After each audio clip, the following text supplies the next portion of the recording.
Welcome to Enki, Tales from the Past. I'm Inanna, and let me tell you, life's throwing me some serious curveballs lately. But hey, that's what keeps it interesting, right? So here we are, smack dab in the middle of history in the making. And let me tell you, it's a pretty big deal. Like planet-altering big. But don't worry, I won't let it go to my head.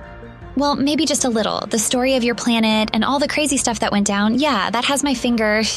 Actually, my knife. No biggie.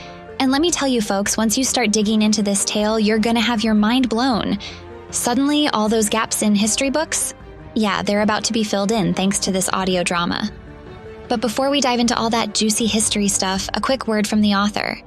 I am Mário Portela, entrusted with the task of guiding your understanding through the labyrinthine depths of this narrative.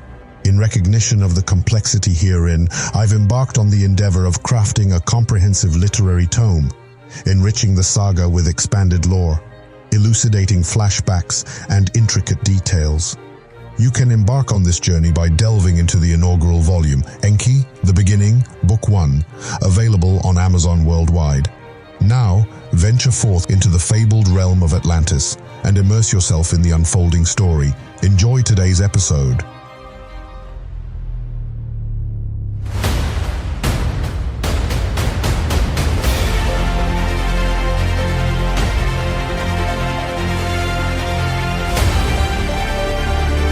This is Enki, Tales from the Past.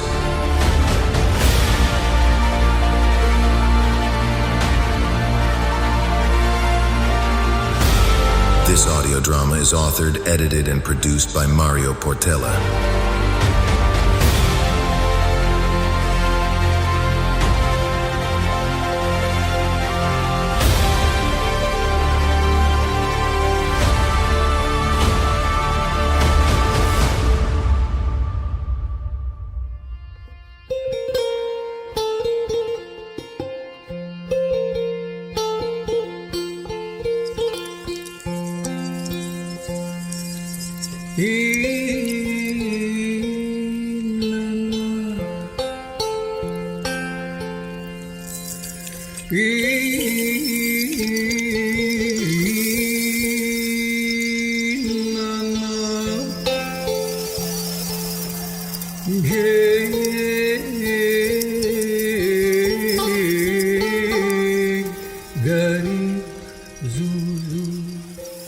I could not believe it. After all those years of wondering and worrying, my mother Ninki sat before me once again. Her gentle smile and kind eyes transported me back through the centuries to my childhood. Yet this reunion was not the joyous homecoming I had imagined so many times, for we were not in the familiar halls of our laboratories, but rather some strange floating city in the middle of the ocean. My eyes wandered across the peculiar surroundings. The chamber's walls curved in organic patterns rather than rigid angles. Diaphanous beams of light drifted through the air like luminescent jellyfish. In the center floated a massive transparent orb emitting a hypnotic harmonic resonance. Does she know? She does not. This is exciting. What will she do now? I swore I could hear some female voices coming from deep within it. It must have been my anxiety and perplexity playing tricks on my mind. Most bizarre of all were the room's occupants besides myself and mother. Slender, humanoid figures glided around us, their forms comprised of a silken, almost liquid constitution, rather than solid flesh and bone. As they passed nearby, I realized with a start that their shimmering bodies were actually dense colonies of infinitesimal organisms linked together into a unified whole. The scintillating colors reminded me of abalone shells on the shores of Eridu.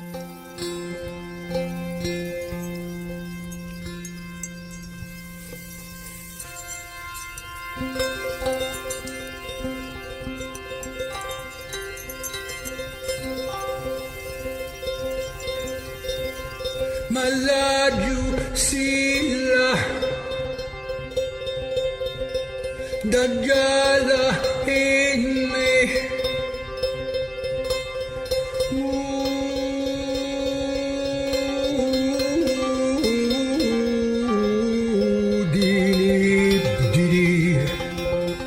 One of the beings noticed my curiosity and inclined its head in a gesture of greeting. Though lacking eyes or other discernible features, I sensed kindness emanating from its presence. How very strange, yet intriguing. The only clearly material beings there were my mom, me, and a small feminine figure standing guard near the entry portal, her posture taut with suspicion. My breath caught as I glimpsed feline characteristics in her face, the aquiline nose, the slightly upswept eyes. Could she be... "Welcome, my child," said my mother, drawing my gaze back to her. Though she appeared outwardly the same as when we last embraced, an aura of uncanny grace surrounded her now. Her voice held a resonance both familiar and foreign. "Or perhaps I should call you Your Majesty, my child who became a warrior queen for the humans." Her eyes twinkled with warmth and pride.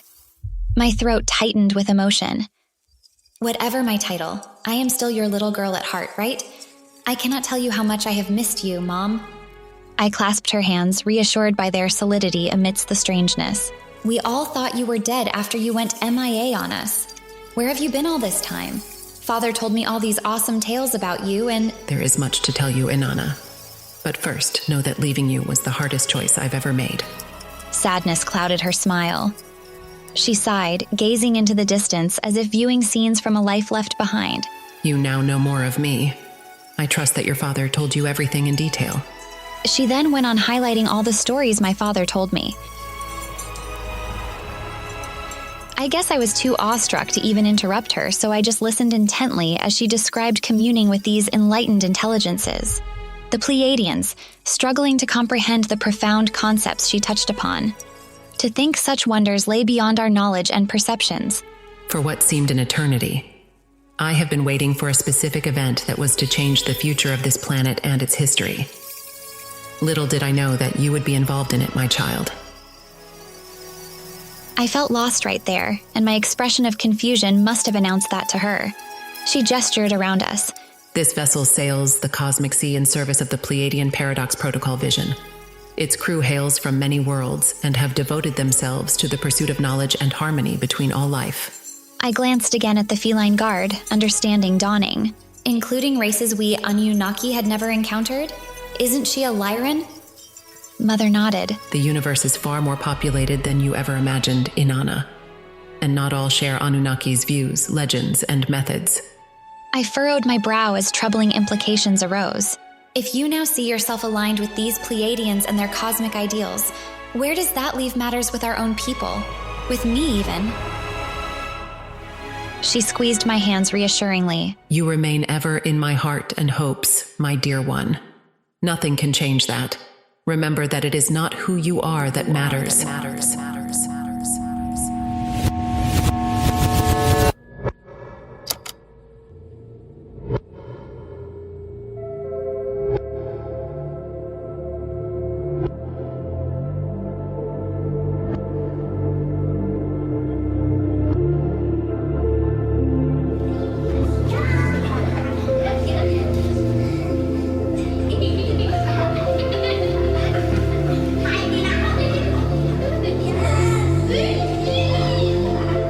Bittersweet memories came flooding back as I sat there.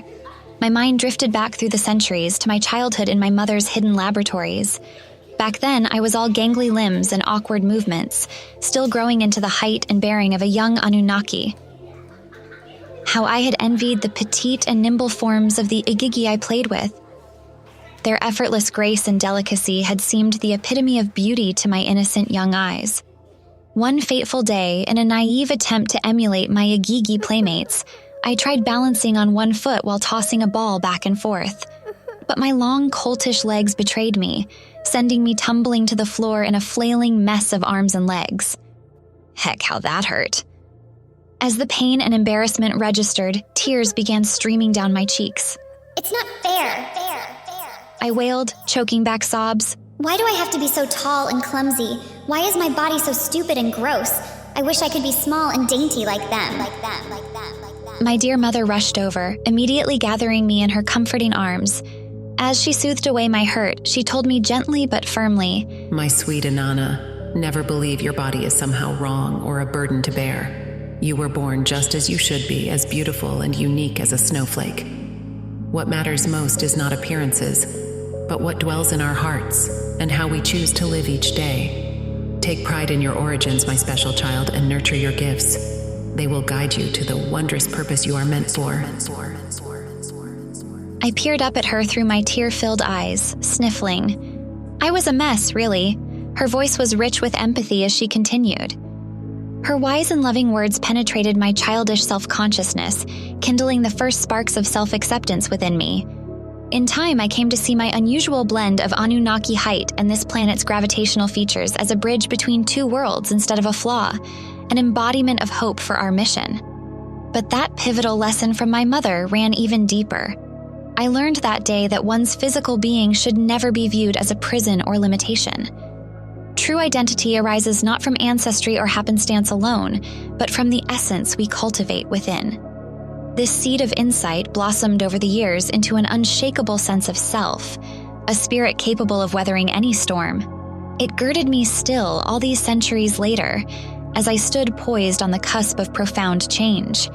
I knew then, beyond any doubt, that our outward shapes and origins matter not at all compared to what we choose to do with the gifts life grants us.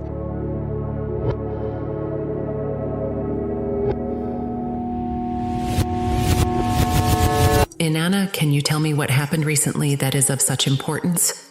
Do you know? Something unexpected that could change logic? I woke up in stunned silence. I lowered my eyes, shame flooding through me. Mother, you should know that I have taken such an action that may have unbalanced matters significantly. I did something rash, acting on anger and impulse. I infiltrated Uncle Enlil's secret outpost, meaning to confront him, to make him pay for his crimes, but it went terribly wrong. I raised my eyes to meet her probing gaze. We fought, and in the chaos, I injured him grievously. He may even now be... I couldn't bring myself to say the word. Ninky showed no surprise, merely gesturing for me to continue. I went on haltingly. After he fell, I fled in a ship I found docked there. None pursued me, or if they did, I evaded them. And now here I stand before you, both exhilarated and sickened by what I have done. I lowered my head, awaiting her stern judgment. But instead, I felt her hand under my chin, gently raising my eyes back to hers. I saw not anger, but empathy shining there. My brave girl, do not torment yourself so. What happened was tragic, but you acted from the heart as you felt you must. I gaped at her. You're not furious with me. I may have slain him. She shook her head sadly. Enlil and I have been estranged in spirit for lifetimes now. His path led only to darkness. Perhaps this was fate's reckoning for all he wrought. I let her wisdom wash over me, soothing my soul. In truth, there were times I dreamed of confronting Enlil myself over his cruelty and cold heart. You acted while I stood paralyzed by indecision. But understand, his way of fear and control was rooted in pain and ignorance. One day we must all shed our burdens of anger and find healing. For now, take comfort that you followed your convictions. In time, I knew I would make peace with my deeds, but for now, pressing matters loomed. I straightened, exhaling slowly. You speak wisdom as always, Mother. My conscience still aches. It hurts all over, really. But now I see this was a tragedy long in the making, not mine alone to answer for. But tell me, could this act of violence be the pivotal rift in events you sensed coming, or that your seers predicted? Does this set in motion the changes you feared? Ninky grew solemn, her expression grave. Yes, my child. By striking down Enlil, you have disrupted the old order beyond mending. The choice ahead is stark. We still need to process all this information. But as the one who instigated this rupture, it falls to you now to guide your people toward equilibrium, and I fear it will not be easy. For Enlil is still living, and he will strike back as never before. I listened, humbled by the gravity of it all. To think my rash actions could be the pebble to unleash such an avalanche. Yet I would not shrink from this duty now thrust upon me. Standing tall, I clasped my mother's hands. I understand the import of what has happened and what must come next. I cannot promise it will be easy or quick, but I vow to you, I will not rest until this balance is achieved, Mom. Tears shone in Ninky's eyes. You were born for this, Inanna. Have faith in yourself, and in the goodness within us all waiting to be awakened. She embraced me tightly. I returned it with equal fierceness, drawing strength for the trials ahead. Too soon, we parted, knowing our time grew short. This child shall be the dawn of a new age. This child is doomed. Dark days loom ahead. Inanna's courage inspires me. Inanna's courage was reckless. The future is uncertain now. The history of this planet was reset. It starts now.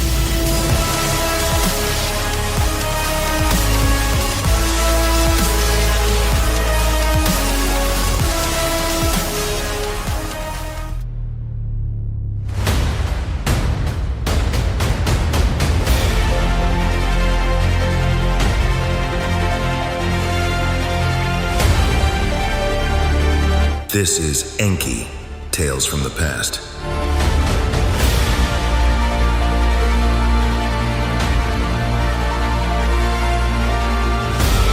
This audio drama is authored, edited, and produced by Mário Portela.